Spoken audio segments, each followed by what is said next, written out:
Assalamualaikum warahmatullahi wabarakatuh. Halo warga belajar semua, jumpa lagi dengan saya Resi Muktasidah, tutor matematika di PKBM Bina Pandu Mandiri. Oke, gimana kabarnya warga belajar semua? Semoga selalu dalam keadaan sehat walafiat ya. Di video kali ini kita akan belajar tentang dimensi 3, khususnya jarak, materi matematika kelas 12 paket C di semester ganjil. Nah, yang akan kita pelajari adalah tentang jarak titik ke titik, titik ke garis, dan titik ke bidang. Sebelumnya kita bahas dulu apa sih titik, garis, dan bidang itu. Bisa dilihat di slide. Titik itu dideskripsikan atau dilambangkan dengan bentuk noktah ya, seperti ini. Dan biasanya penulisannya itu menggunakan huruf kapital, misal titik A, titik B, titik C, dan seterusnya. Menggunakan huruf kapital. Sedangkan kalau garis itu sebenarnya tidak memiliki pangkal dan tidak memiliki ujung. Jadi panjang banget ya, garis itu tidak memiliki ujung dan tidak memiliki pangkal. Namun, jika garis tersebut memiliki pangkal dan ujung, seperti pada gambar, ini disebutnya dengan segmen garis. Jadi segmen garis AB dalam arti panjangnya itu terbatas, memiliki pangkal dan memiliki ujung. Jadi beda ya antara garis dan segmen garis. Kemudian kalau bidang itu merupakan perkumpulan dari garis, minimal 3 garis yang saling terhubung. Jika dihubungkan bisa membentuk suatu bidang. Misal, perkumpulan dari 3 buah garis, maka akan membentuk bangun atau bidang segitiga 2 dimensi ya. Kalau perkumpulannya terdiri dari 4 garis yang saling terhubung, maka akan membentuk bidang segi 4, bisa menjadi jajar genjang ya, ataupun trapesium. Seperti itu. Nah, yang pertama kita bahas jarak titik ke titik. Bisa dilihat di sini jarak titik ke titik. Di gambar ini menunjukkan bahwa jarak titik A ke titik B adalah panjang ruas garis yang menghubungkan titik A ke B. Jadi jarak titik ke titik itu adalah ruas garis ya, sama dengan panjang ruas garis yang menghubungkan kedua titik tersebut. Contohnya, diketahui di gambar adalah kubus ABCD EFGH dengan panjang rusuknya A cm. Kita disuruh untuk menentukan jarak dari A ke titik C, jarak dari titik A ke titik G. Ini A ke C, A ke G, dan jarak dari titik A ke tengah-tengah bidang EFGH. EFGH ini kan yang atas ya, berarti sama aja dengan jarak dari A ke titik P. Anggap tengah-tengah bidang EFGH ini kita namai titik P. Oke, bagaimana caranya? Kita lanjut ke pembahasan. Yang pertama, jarak dari titik A ke C.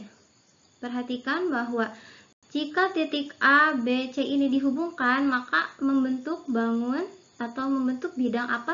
Segitiga ya, betul. Dimana segitiga ini segitiga siku-siku, yang siku-sikunya itu di titik B di sini.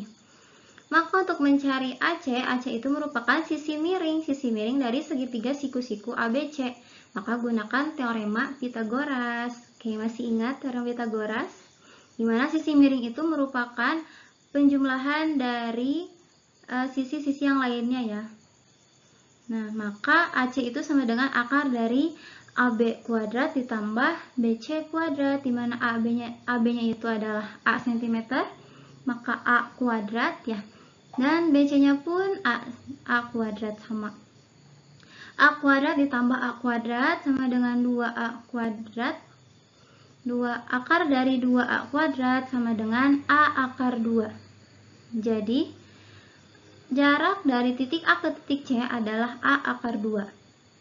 Nah, perlu warga belajar ketahui bahwa A ke C itu disebut dengan diagonal sisi atau diagonal bidang dari suatu bangun ruang kubus. A ke C, E ke G, B ke D, H ke F, A ke H, E ke D, B ke G, F ke C itu merupakan diagonal sisi. Maka semuanya memiliki panjang yang sama, yakni A akar 2. Nah, A di sini itu tergantung dari panjang rusuk si kubusnya.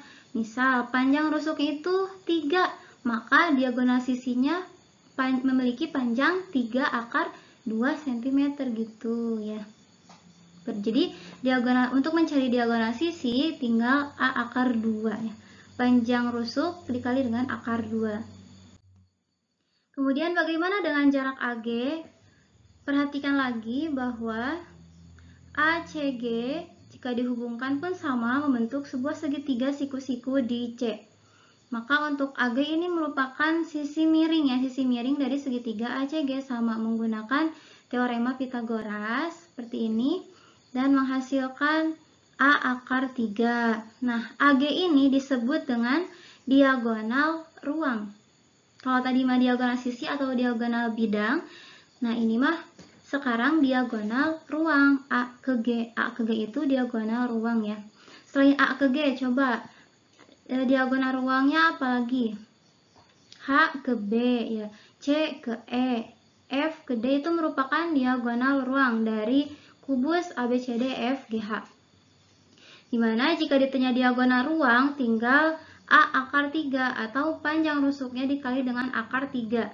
Misal panjang rusuknya 4, maka diagonal ruangnya itu adalah 4 akar 3. Kalau tadi diagonal sisi mah A akar 2, kalau diagonal ruang A akar 3.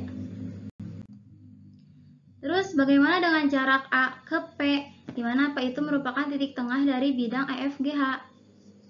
Perhatikan lagi, titik A, P, dan E ini jika dihubungkan pun sama membentuk sebuah segitiga siku-siku di E.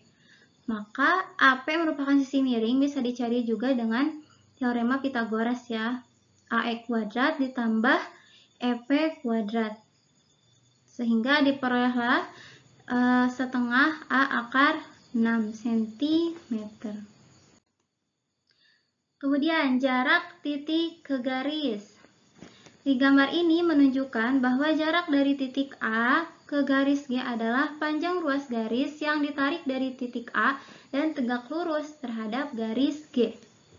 Jadi syaratnya itu harus tegak lurus ya. Jarak dari A ke suatu garis itu suatu garis atau panjang ruas garis yang ditarik dari titik tersebut yang tegak lurus terhadap garis G.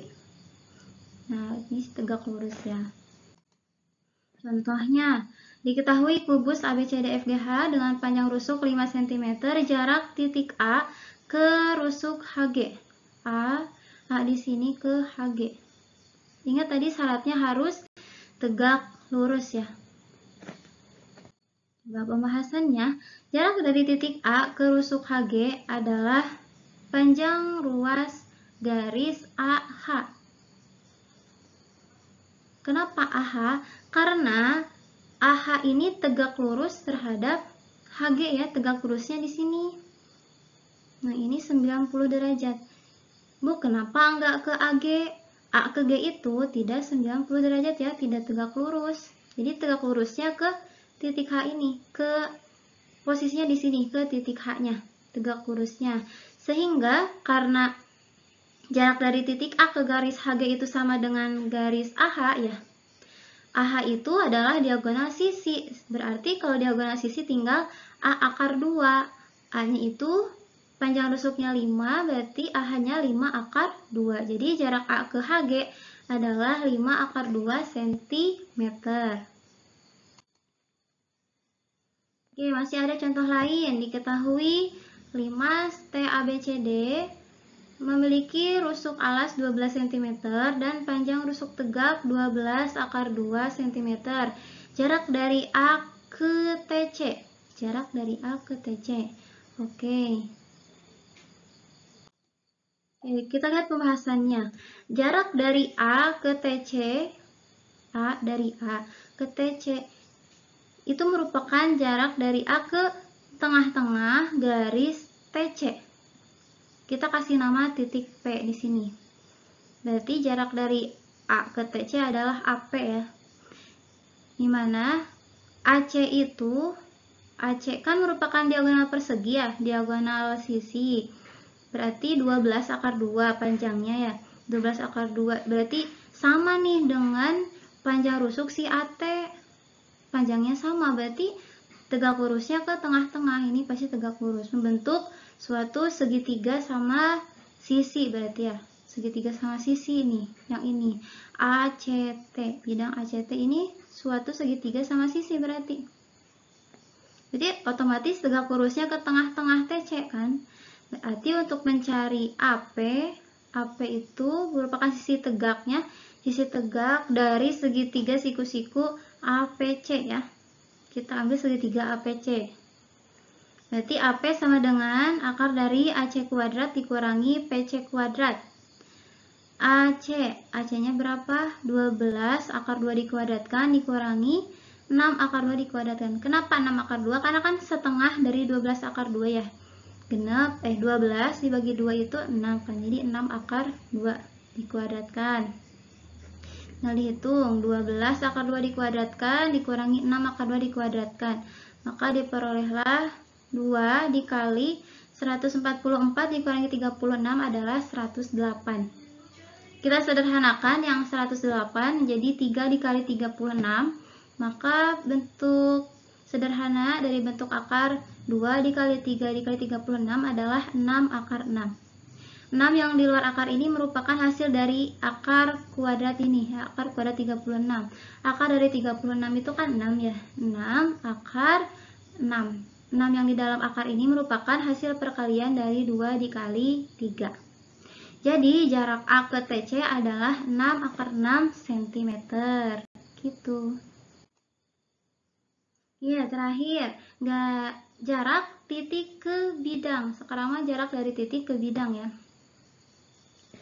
Nah, garis tegak lurus bidang, dilihat di gambar ya.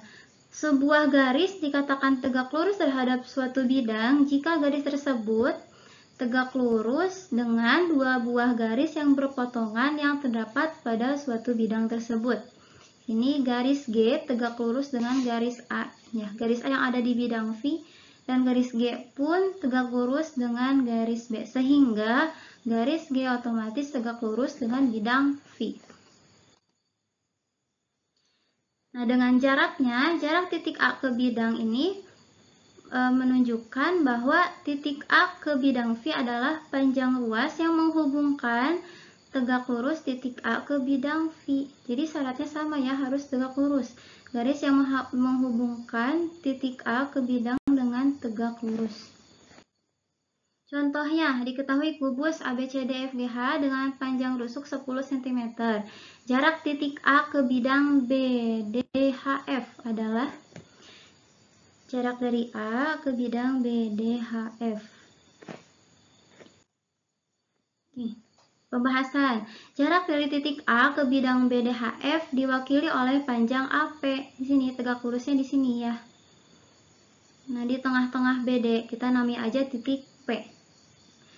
AP itu tegak lurus terhadap BD. Jadi, jarak dari titik A ke bidang BDHF ini diwakili oleh panjang garis segmen garis AP. Karena AP itu tegak lurus terhadap garis BD ya, dan BD ini kan garis yang terdapat di bidang ini, di bidang BDHF. AP itu merupakan setengah dari diagonal sisi. Diagonal sisinya berapa? 10 akar 2, berarti kan panjang rusuknya 10 dikali akar 2, jadi 10 akar 2. Setengah dari 10 akar 2 adalah 5 akar 2. Jadi jarak dari A ke bidang BDHF adalah 5 akar 2 cm. Nah, itu dia untuk penjelasan di materi dimensi 3 matematika kelas 12 di semester ganjil. Mohon maaf atas segala kekurangannya, semoga bisa diterima dengan baik ya oleh warga belajar semua. Dan jangan lupa kerjakan penilaian di kelas daringnya, tetap terus semangat. Sekian, terima kasih. Wassalamualaikum warahmatullahi wabarakatuh.